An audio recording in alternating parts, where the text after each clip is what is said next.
Welcome everyone, and thank you for joining us here today on Level Up Law, where we here at South Carolina Legal Services are leveling up your legal knowledge on all kinds of law we handle here at South Carolina Legal Services.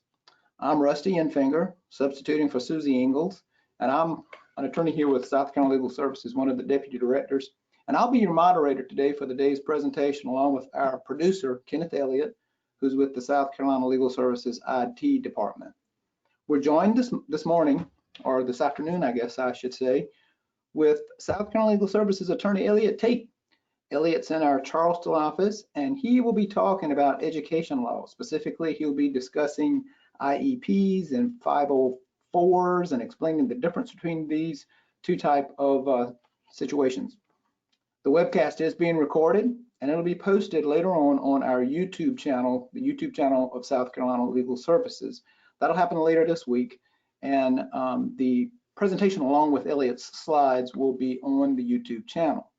Now understand, this is not legal advice, but it is general information for the public. You should always consult with an attorney for any specific legal issues that you have.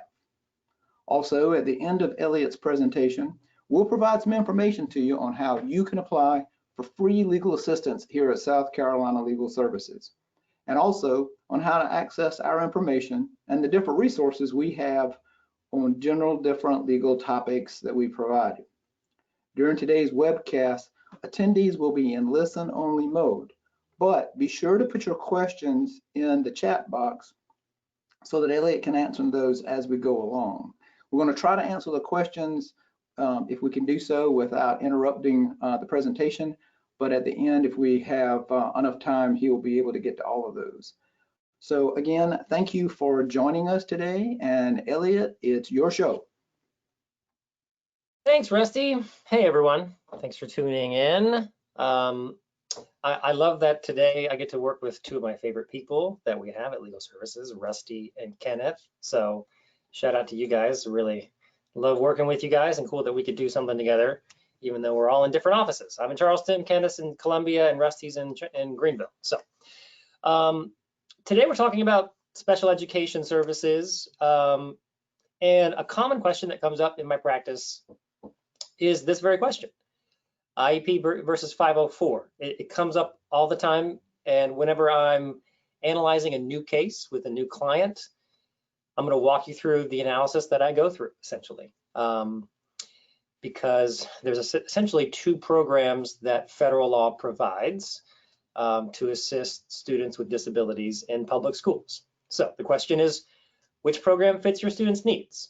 So typically there's three ways that I come into contact with clients, or I guess three different types of clients, I should say. You get the client who comes into the office and they want the IEP. No matter what, they understand that the IEP is the biggest, best, most broadest, most comprehensive thing they can get for their child. So that's what they want, no matter what. The second type of client I get is someone who's, just they want some kind of support. They understand that their child has a disability, that disability is impacting their learning in some capacity. So they're going to come in with, just a shoulder shrug of like, I need something. Like, what do you think we can get? And then the third kind of client is, which we see a lot of at Legal Services, is a student who hasn't been identified as someone who needs special ed services at all, but they found themselves in some kind of disciplinary action. Maybe they've been recommended for expulsion, and for whatever reason, the school has neglected to identify them as a special ed student and provide them with services. So I look at that case and I go, wow, I can't do anything for you state law wise because you did something that you can be expelled for. State law has broad discretion, has given broad discretion to schools to expel kids, unfortunately. But if you get them qualified for special ed services, there are certain protections. So as you can imagine, many kids who have behavioral issues have underlying disabilities that may or may not have been diagnosed. So that's an avenue that I then use to get kids qualified and protected with either an IEP or a 504. Just at the outset, a lot of folks think I need an IEP because that's the best, like that first set of parent or client that I see. And although that's true, the way that I approach this is, again, this question, which program fits your student's needs? A 504 might be sufficient and adequate for your child. So it's not a second-rate IEP. It's a different program that provides a different thing, and it might be satisfactory for your child. So that's just an important note at the outset. But let's figure out who the heck you guys are. So Ken is going to put up a poll here, if y'all don't mind participating in this poll. I'm going to ask you guys who you are.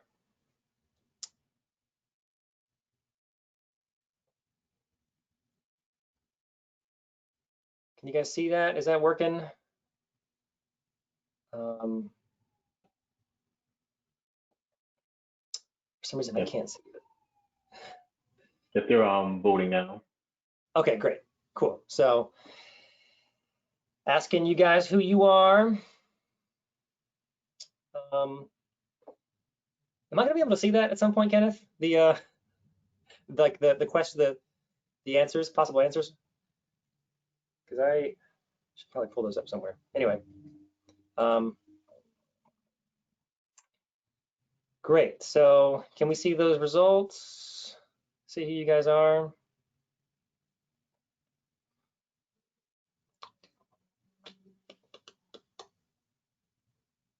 Okay.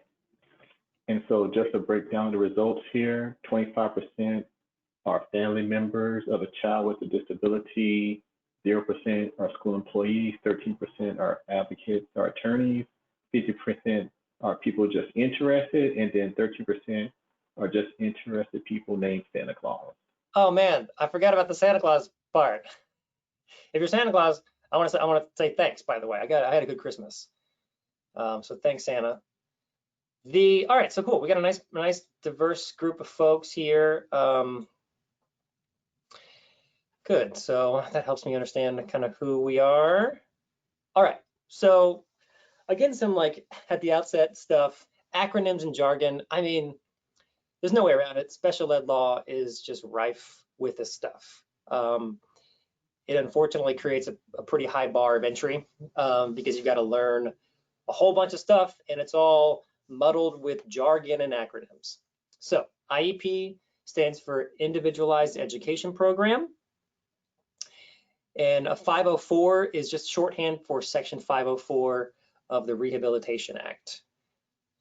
So where do these come from? To kind of flesh that out a little bit, an IEP comes from this big federal statute called the Individuals with Disabilities Education Act, or what we just call IDEA.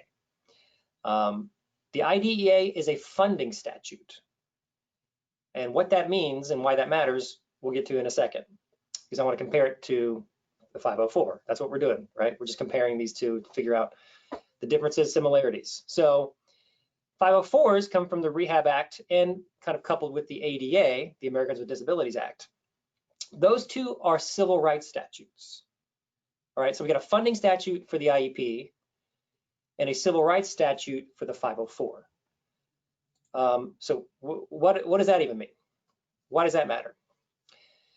In an IEP, the idea is for schools to provide a free, appropriate public education, right? So a funding statute means you receive funding from the federal government, and all public schools do. You've got to do all these things. So that's what the IDEA is. Section 504 is about equality. It's a civil rights statute, right? So it's about preventing discrimination. And in this case, preventing discrimination based on a child's disability. So a 504 plan isn't about providing a free, appropriate public education like an IEP is. A 504 plan is about providing equal access and a level playing field. All right, so that's the foundation that we're building on, right? So IEP, appropriate education, 504, level playing field, right? So that's the basics of a funding statute versus a civil rights statute. So again, so free, appropriate public education, what we call FAPE. There's another acronym. that we use all the time. So that's the standard for an IEP. But what is an appropriate education? So you're entitled to a free appropriate public education under an IEP. It's important to understand, well, what the heck is an appropriate education? So poll question number 2, Kenneth, let's run this thing. We did not have enough space for me to fit all this in. So the poll is going to be A, B, C, D, E, and refer here to my slide to see these answers. So what's an appropriate education under IDEA? Option A is a minimally adequate education. B is an education which confers an education benefit to the child. C is an education that's substantially similar to their peers. D is an education that enables a student to make reasonable progress. And E is the best education that enables a student to make the most progress. So take about 10 seconds to read through those a couple times. What's an appropriate education? Meaning, what is your student entitled to if they qualify for an IEP? Kind of flush this out. This is kind of the heart of what an IEP is understanding this legal standard. Let's take 5 seconds to lock that in. And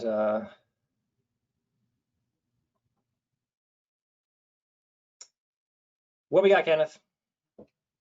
All right, it seems that 33% selected A, 17% selected D, and 50% selected E. What was that last one? 50% selected choice E. E. So no takers for C or D. No takers for B and C. B and C. Okay, got it. All right, so let's run through these. This is admittedly tricky. So what's an appropriate education? A minimally adequate education, and that's a quote. Now that is the legal standard for public school in South Carolina for everyone. So there's a big case, the Abbeville Schools case, involving a bunch of poor school districts along the I-95 corridor. And essentially, to summarize this as quickly as I can, the South Carolina state constitution requires the legislature to fund public schools for everyone. Well, there was a question about what does that mean? Do they just fund it, or is there some kind of standard? So our Supreme Court said that in order to comply with our state constitution, South Carolina schools have to provide a, quote, minimally adequate education. So gold standard for South Carolina, whoopee. That is not the standard for IDEA, thankfully. It's a higher standard than that. So an important thing to keep in mind when you're thinking about qualifying a kid for special ed is the standard is higher than the standard for South Carolina public education. So B, an education which confers an educational benefit to the child. That was tricky too, because that's the old standard. So prior to 2017, we had what's called the Rowley standard. It's a Supreme Court, US Supreme Court case that we just refer to as the Rowley case. That was the standard. In 2017, however, we had the Andrew F. case that was decided by the US Supreme Court and changed that. So B is not right either. C, an education that is substantially similar to their peers. This is tricky too, because that's kind of in more 504 language, right? So a 504 plan as a civil rights statute is about an equal playing field. That's more 504-y. An appropriate education is for an IEP, so that's also not the right answer. D, an education that enables a student to make reasonable progress. That is essentially the right answer. There's a 20-page Supreme Court decision explaining what the heck the standard is, but that's the condensed version of what that is. An education that enables a student to make reasonable progress. That is what your child is entitled to under an IEP. That is an appropriate education. Now, is that super helpful at this point? That's why lawyers exist. That's why a lot of people pay lawyers a bunch of money, is to argue what that means. It's a little bit more helpful, but it's not as concrete as maybe a lot of people would hope. Let's look at E for a second. the best education that enables the student to make the most progress. That is definitely not the standard. That is the standard that all parents have for their children, of course. I want the best education that enables my student to make the most progress. Yeah, of course. But unfortunately, that's not what I can get you under the law. And oftentimes I have to say, if you find a program that's better than what I can get you, then go get it, go pay for it. But if you want it to be covered by public funds, you are entitled only to an education that enables a student to make reasonable progress. I fleshed that out here a little bit more in this slide. I want to highlight the second bullet point here is allowing the child to strive to meet challenging objectives. That was an important, I think, addition that the Supreme Court added, allowing them to strive to meet challenging objectives. So that's what you are entitled to under an IEP. So what are the most important differences here between the IEP and the 504? We talked about kind of the foundational stuff, right? Like the authorizing statutes, the civil rights statute of the 504 and the funding statute of the IDEA for the IEP. And again, as I'm hearing myself speak, I hear all the jargon and the acronyms, so please forgive me. But let's look at the two most important differences that I can see. Who qualifies, and then what your student can get. All right, so let's look at that. How a student qualifies. For an IEP, the student has to have a disability, and the IDEA, the statute here, talks about all the disabilities that qualify. It's a pretty expansive list, and it's interpreted pretty broadly. And so disability, and you need the second thing. The student needs special education as a result of their disability. So you get this connection, this nexus between the disability and their need for special education. All right, that's an important thing. And there's going to be we're going to do some hypotheticals here in a second, so keep that in mind. So disability, check. And because of that disability, they need special education services. So the focus here is on the disability's impact on learning. Excuse me. So that's the big distinction here. 504 plan, as I grab some water, the student has an impairment that substantially limits a major life activity. So major life activities include, and these are all enumerated in the statute, learning, running, jumping, speaking, reading. There's a whole host of things. So the impairment or the disability substantially limits a major life activity. So notice that it doesn't have to be learning. That's the big distinction here. Let's run some hypotheticals. My favorite law professor always did hypotheticals at the start of every class. I think it's the best way to learn, right? So let's run these. Hypothetical number one. Molly's a 5th grade student. Due to a nerve disease, she's confined to a wheelchair and requires help for some basic needs like toileting. Her reading level is below average, and she hates math. She gets mostly B's and C's, but received a D in reading ELA recently. What does she qualify for? So look at the poll here. Take about 15 seconds to read this hypothetical again. Let me know if you think she qualifies for an IEP, if she qualifies for a 504 plan, she qualifies for neither. If you think she qualifies for both, just put IEP. Because typically if you qualify for an IEP, you've also qualified for a 504. It's a higher standard that sort of covers a 504. So pick one or say neither. What do you think Molly qualifies for? So take another 7-8 seconds.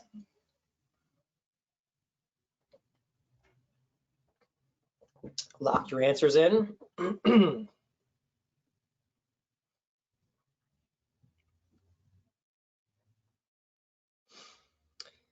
All right, Kenneth, what we got?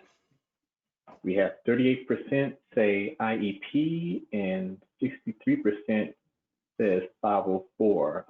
No one said neither. All right, let's look at this thing. Well, let's go back to this. Okay, so an IEP, student has a disability and the student needs special education as a result of their disability.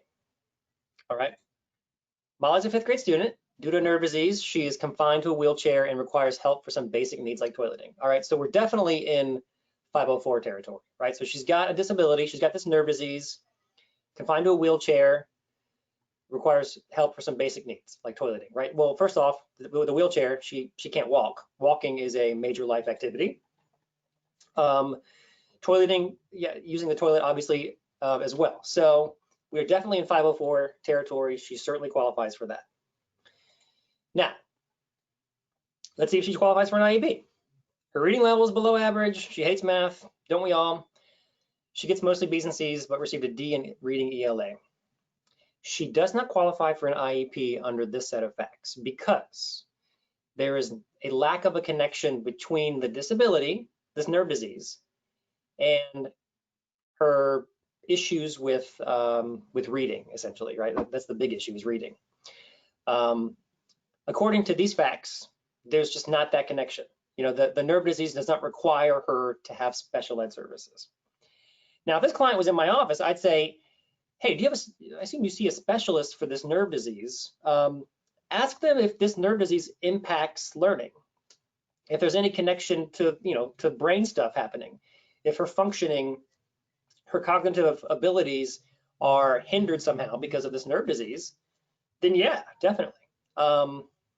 But it doesn't appear so. The way that I wrote this question, I was certainly angling for not an IEP because we don't have this connection between disability and the need for special ed because it's impacting her learning. So question number 2, hypothetical number 2.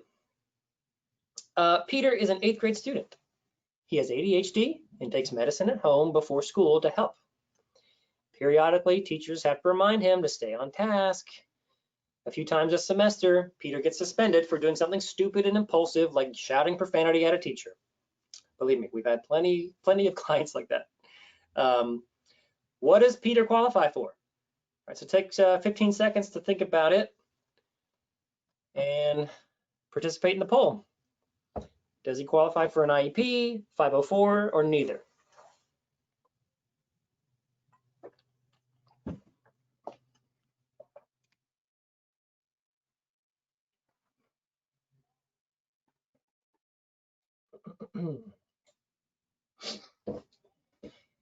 And as you're thinking about it, I'll remind you, if you got questions as we're going, you can chat them to me, write them in the chat box. Had a couple of questions before that y'all asked that we'll get to, but if you got questions, we'll take a couple breaks to kind of check those out as they come up. So, all right, lock them in 5 seconds, and then Kenneth, if you don't mind, let us know. Sure. So for hypothetical number 2, IEP is 63% and 504 is 38%. Okay. All right, let's look at this thing. Peter's an 8th grade student. He's got ADHD, takes medicine at home before school. Periodically, teachers have to remind him to stay on task, right? So he's got the disability, right? He's got ADHD. He's taking meds for it. That's an impairment that hinders a major life activity, right? Staying on task is certainly an issue. A few times a semester, Peter gets suspended for doing something stupid and impulsive, like shouting profanity at a teacher. So yeah, that's obviously impacting his learning, right? It's impacting his behavior because he's impulsive. And it's impacting his ability to stay in school because he's getting suspended. So we are certainly within 504 grounds, definitely. Now, the question for an IEP is his ADHD impacting his learning? Does he require special education because of his ADHD? And I think the way that this is written, based on the information that we have here, the answer is no. He does not qualify yet for an IEP. Only periodically he's having to stay on task. We don't see an impact on, on his grades right now. We're not seeing an impact on his ability to learn and to advance in school. So I'd probably tell this client 504 definitely, but I don't see reason for an IEP at this point. So let me push Hey, the Elliott. bill. Oh, Hey, what's up? there was a question that came up regarding the first hypothetical. Sure. And the question is regarding the hypothetical in Molly, but couldn't Molly have an undiagnosed learning disability? Jennifer, if that's you, thank you. Yeah, of course. She certainly could. You know, B's and C's and D and a D, maybe. Yeah. That is certainly something that you could, you know, if this is a client sitting in my office and I'm looking at, you know, consistent poor scores in reading, I might say, let's have her evaluated by the school to see if she's got a learning disability, for sure. That's a good point. That's some level, you guys are level 3 or level 4 stuff right there. So probably a lawyer asking me that. Classic lawyer question. That's a good one. Okay. So hypothetical 3, I'm going to push the bill a little bit on the previous fact pattern. Piper is a 9th grade student. She has ADHD and takes medicine at home before school to help with her ADHD. Teachers are constantly having to remind her to stay on task. Teachers are noticing that she's having difficulty mastering more complicated things like algebra or reading a novel because she can't focus. A few times a semester, Piper gets suspended for doing something stupid and impulsive like shouting profanity at a teacher. Does she now qualify for an IEP? Is there enough in this to say there's a connection between ADHD and learning? Let's go to the poll.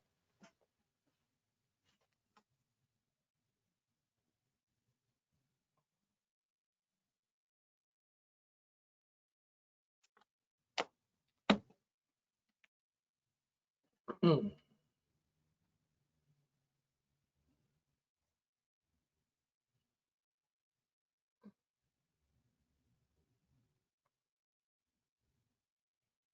right, take 5 seconds to lock in your answer. See if Piper's going to get an IEP or if she's going to have to make her way with the 504.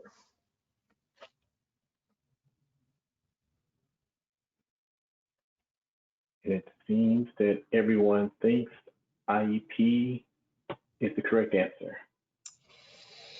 Yeah, that's it. I mean, her ADHD is impacting her learning, right? So she's constantly off task. She can't sit and think long enough to figure out how to do algebra or read a novel. So it's impacting her learning, right? And then we've got, again, this behavioral stuff. So just to kind of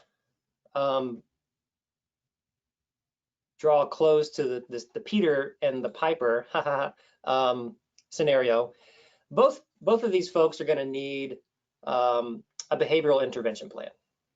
We're going to talk about that towards the end because it's something that you can do in an IEP and a 504 plan. It's dealing with how the disability impacts your behavior, and more importantly, you know, behaviors that are causing some issues in school. So that's really something that we'll note. All right, hypothetical 4. Yolanda's a 3rd grader with an autism diagnosis. She struggles to communicate basic thoughts and can only read simple words. What does she qualify for? IEP, 504, neither. So take about 10 seconds. Think about that one. Lock in your answer.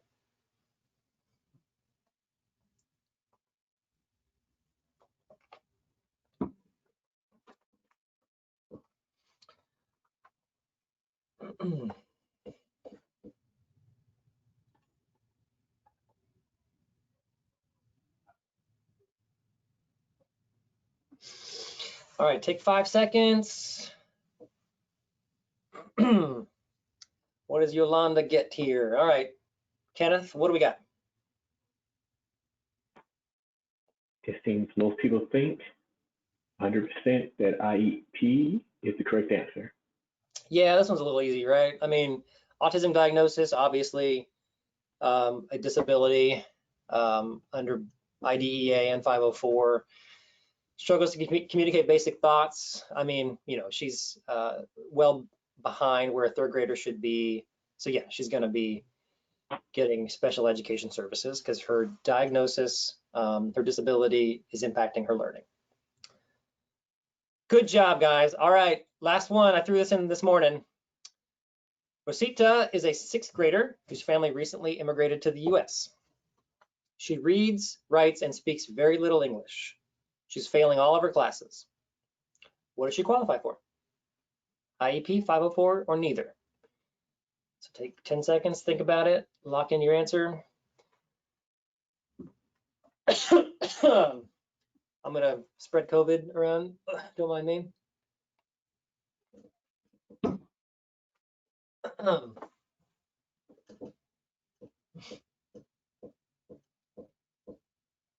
All right, 3 seconds. And Kenneth, what we got? All right, 40% of attendees think 504 and 60% think neither. Yeah, so we don't have, in this fact pattern so far, we don't have a disability. And specifically, the IDEA excludes folks who are not doing well because, you know, of a language issue like this, right? So there's no disability listed that we can point to. So there's not a special education avenue for Rosita at this time. You know, after she learns some English, maybe. But at this point, this fact pattern does not qualify for anything. Wasn't that fun, guys? Hypotheticals. All right, so we've figured out, hopefully, who qualifies for which one. Let's talk about what you get. So we've already talked about what you get under the IEP, which is an appropriate education, which means you get special education and related services. Related services are like speech therapy, occupational therapy, physical therapy, counseling. One of these specified disabilities under IDEA for an IEP is an emotional disturbance, an ED. So that kind of covers mental health issues that are impacting the student. So you can get counseling. You get counseling for kids all the time through an IEP. And you know that at this point, most counties have contracted with the county mental health facility, and they're getting services anyway. So, but if not, that's a way to do it. It's through the IEP. What do you get under a 504? You get reasonable accommodations or the commensurate opportunity, right? So reasonable accommodations, some of y'all might have heard that. That's ADA language, right? When we're thinking about, you know, an employee with a disability in the workplace who needs a reasonable accommodation because they've got a disability, right? They need a ramp for their wheelchair. They need different kinds of lighting because of a seizure disorder. That's the verbiage, that's the standard here for what you get in a 504, right? Because again, in a 504, it's about equality, level playing field. We want to give you a reasonable accommodation or the commensurate opportunity to make things equal. You do also get related services, just like in the IEP. You might get pushback from schools about this. They might say, oh, you can't get related services because that's under an IEP. And typically we think about it that way. But under the law, 504 plan, you can get related services just like in the IEP. You can get speech therapy, occupational therapy, all that stuff. So in other words, what do you get really? In the IEP, you get a lot. All right, you know, comparing the two, you get a lot. The IEP is curriculum focused, right? So we are modifying what the student's learning. It's an IEP is an individualized education program. So we are individualizing some aspect of what they are learning, and we're looking at the curriculum, right? So for example, math, you know, we are breaking down what a student is not grasping in math, and we are focusing on that and saying we're going to, for example, pull you out of the normal education setting, put you in a special education setting with a special education teacher, and focus on those building blocks that you are having trouble with because of your disability. So what they're learning in school during the school day is different somehow from their peers, right? That's kind of how a way to simplify it. And the IEP goals, which you're going to get to in the next slide, is a huge part of what you get. Now 504, I mean, admittedly, you get less. It's more bare bones. They're more physical in nature, right? So we're talking about desks. You need a special desk because of your disability. You need a ramp. You need a special calculator. It enables the student to learn the same thing during the school day as their peers, right? So that's the idea, right? Is to give them same opportunity, same access, equality, equality, equality. By contrast, that's not the focus of the IEP, right? The IEP is about giving one student an individualized education program to give them that appropriate education, right? So we're looking at what one student needs. 504, we're looking at what that student needs to be on the same playing field as everyone else. So let's look at the goals. And I have a specific slide about this because it's the meat of the IEP. When, you know, I have my 4-hour meetings. Oh, we got someone, an audience question about sound. Okay, cool. Someone's got that. Never mind. My short attention span is distracting me. So the goals are the meat. So when I've got a 4-hour IEP meeting, I'm spending a couple hours on the verbiage of the IEP goal, because they have to be specific and measurable.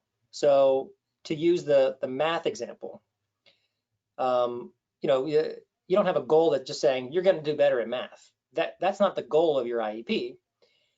The goal has to specify what part of math you're not grasping. So, you know, math starts with counting. So let's say you can count. Great. You can count to 100. Great. You can count by 2s and 3s. Great. Then we go to adding and subtracting. Can you add and subtract single digit, just basic stuff? No. Okay, well, great. So we're going to focus on that. And we're going to look at where we are. So we figure out how, so let's say we're talking about Timmy's math. So Timmy can count to 100 by 2s and 3s, can't add and subtract single digit numbers very well. So let's figure out where we are. So when you give Timmy 10 math problems, adding and subtracting single digit numbers, he can get 2 or 3 right. All right, so that's where we are. So we put that in the goal.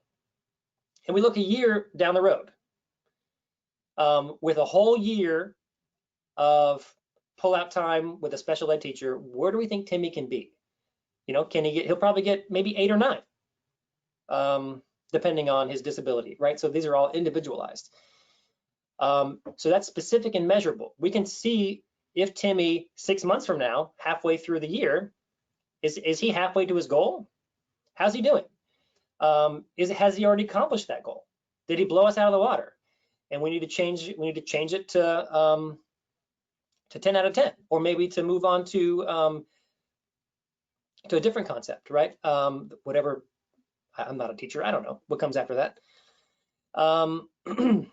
And it's documented, right? So we're going to have worksheets, quizzes, and tests where we can see, is Timmy mastering this or not? That's the beauty of the IEP. You're not going to get that in a 504. Because again, 504 is not modifying, not changing the curriculum. We're not focused on learning. So we don't have these kinds of goals. This is the hallmark of the IEP. And that's why people want it. All right. How do we get it? I mean, you ask for it.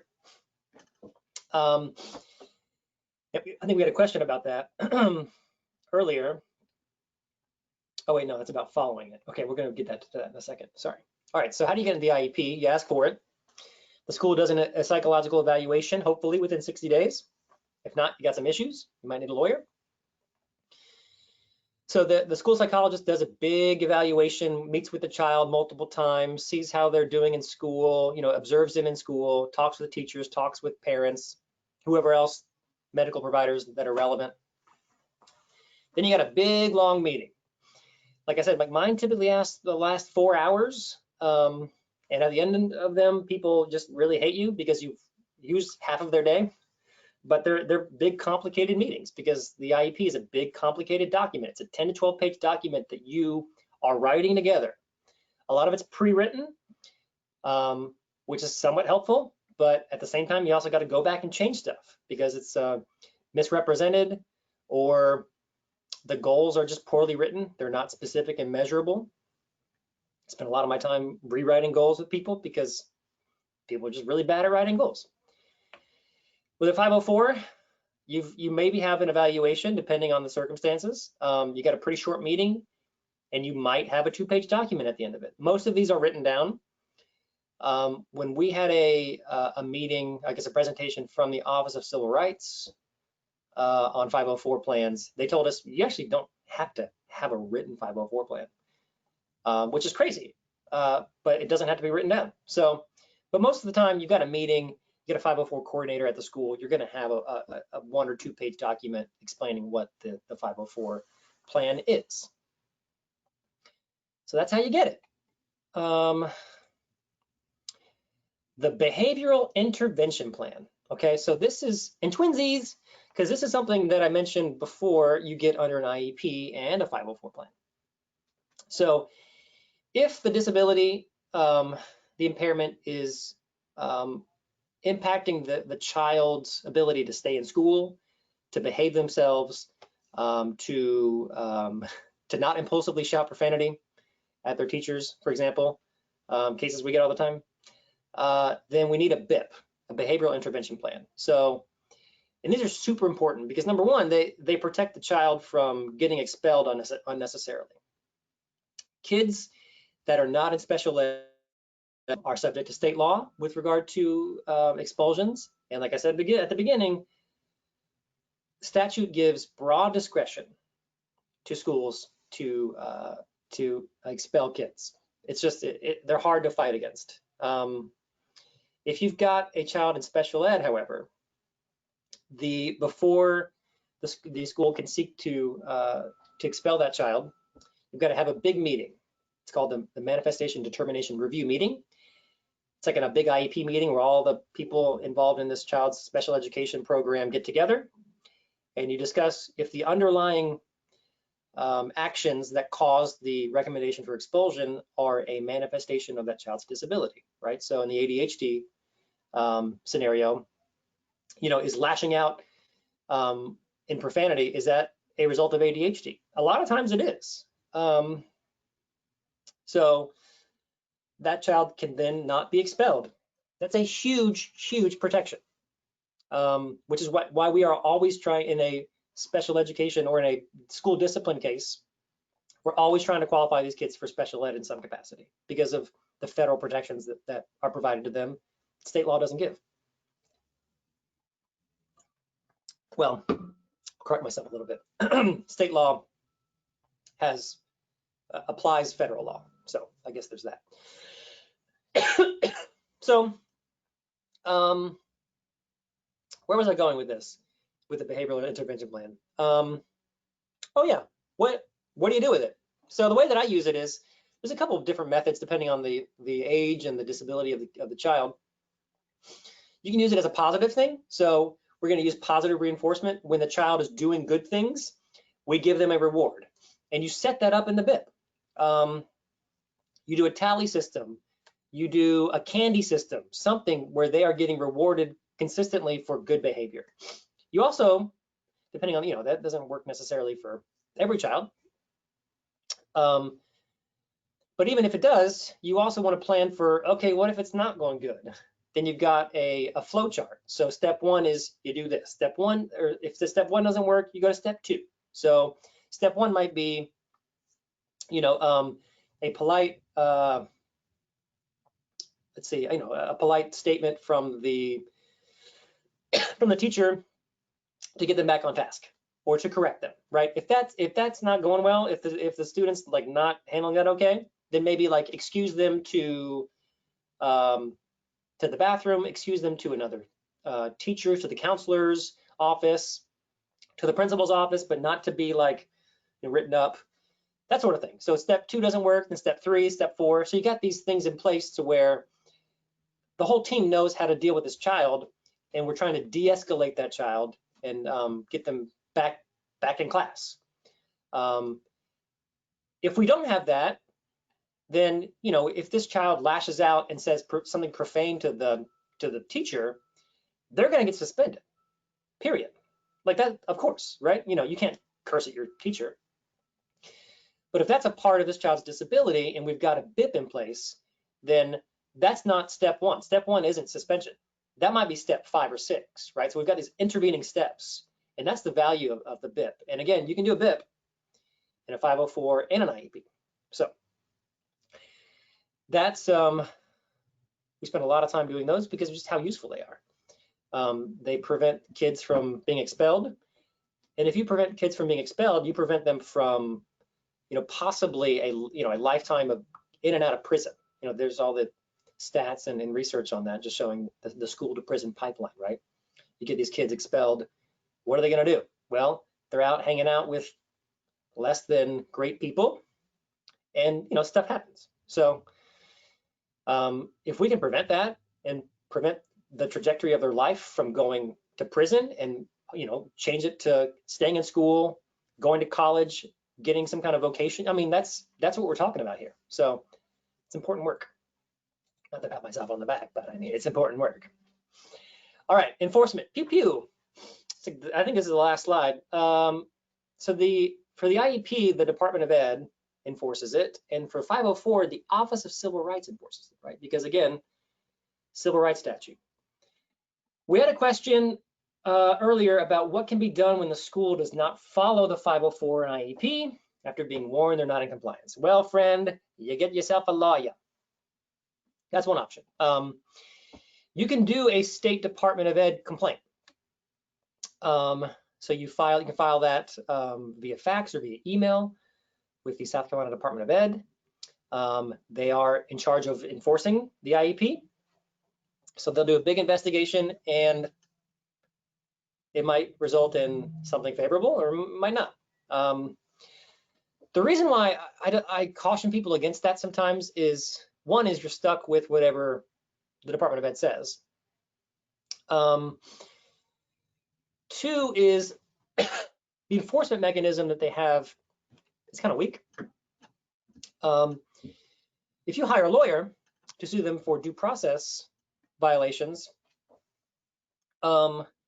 then you're in control. You're in control of what happens, right? You can resolve it however you want to resolve it. You can take it to trial and ask for a hearing officer to issue a decision, and you get actual reimbursement for that. So that tends to be my way of thinking. And with a 504, you know, you do an Office of Civil Rights complaint, and the Department of Justice will take care of that for you.